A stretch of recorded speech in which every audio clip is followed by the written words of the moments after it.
Hi everybody, it's Mike from Here the Watchman, and this morning it's just going to be me on the Watchman's Report for a brief update on what's going on out there. I don't know how many of you have seen it, but there are reports, it's widespread all over the internet, about chaos at the Fort Lauderdale airport. And when I saw the pictures, I was disgusted. Apparently, Spirit Airlines had to cancel some flights. We're not sure why. There's conflicting reports, something to do with the Pilots Association. That's what Spirit Airlines is saying. The Pilots Association is saying we don't have a problem with them. We've had some troubles with them. But none of that's even the point. It turned into a mass riot at the ticket stand. I mean, there were people pushing and shoving each other, fighting with police officers. What has happened to the airline industry? Let's take a look back at where this all started. This all started with a guy getting drug off a United Airlines plane, which was clearly excessive force, and United Airlines was clearly in the wrong. And they have apologized. They have offered to a settlement, I believe, to this individual. But then it continued, and the airlines need to take a look at this. There was the issue of the woman with a stroller and a baby that was accosted by a flight attendant.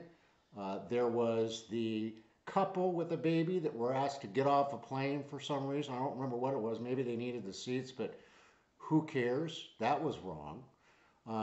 There's been other issues that have come up. There was a pilot who broke up a fight by slapping one of the women in the fight off the plane in the airport. Now, here's an interesting bit on that.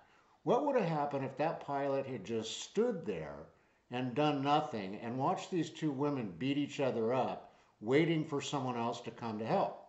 Well, then the news would be reporting that pilot stands by and does nothing while two women brawl on the floor. There's something really, really wrong going on here. And, you got to question where this all comes in. Now you look at what's going on.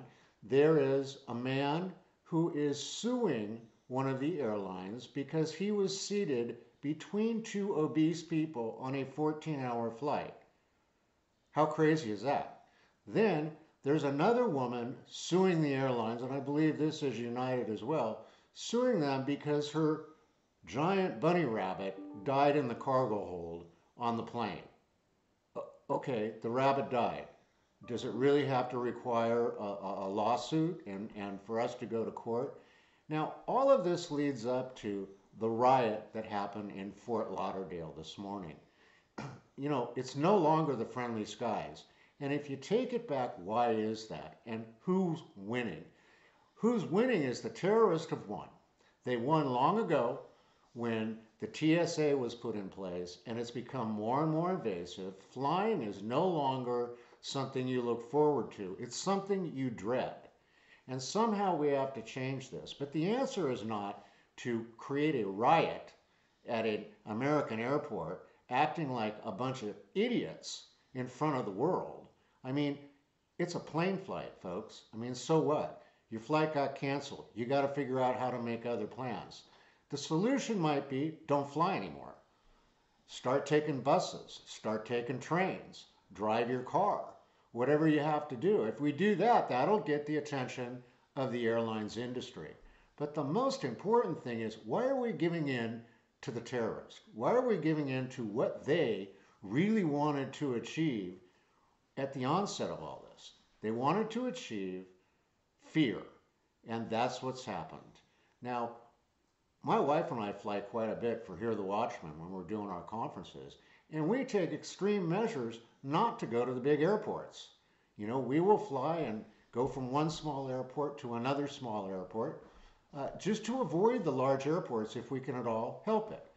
So maybe that's the solution. But whatever the solution is, not to fight with other passengers, not to fight with flight crews, not to attack one another at a ticket stand and then attack the police that try to come and break things up. So think about it, folks. That's all I'm asking you to do is think about it. Next time you're at an airport, be cautious, be aware, but also be kind.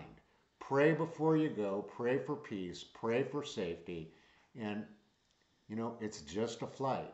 It's no big deal. So God bless each and every one of you. We're going to see you a little later today with Lucinda Bailey from Texas Ready. We have Chance from American Survival Wholesale coming on tomorrow with some teachings. We then have Watchman Alexander tomorrow evening at 5 p.m. Mountain Time coming on with some just fascinating discussion there. And then what's really exciting is Thursday we have Sharon Gilbert from Skywatch TV. She's coming on to talk about her book, Blood Lies, and also about some of the things she has upcoming. So please go to our channel, subscribe. You'll get instant notices whenever we post a new interview. And we just look forward to seeing all of you on this channel and at the Hear the Watchman Conference, Boise, Idaho, August 18th through August 21st. And that's going to be a fantastic event. We're going to go witness the total eclipse of the sun. We have some great speakers lined up. Go to hearthewatchman.com, check it out, and come with us and celebrate Pastor Paul and Heidi Begley's anniversary, which happens to fall on the day of the total eclipse of the sun. God bless each and every one of you. We'll see you a little later on today.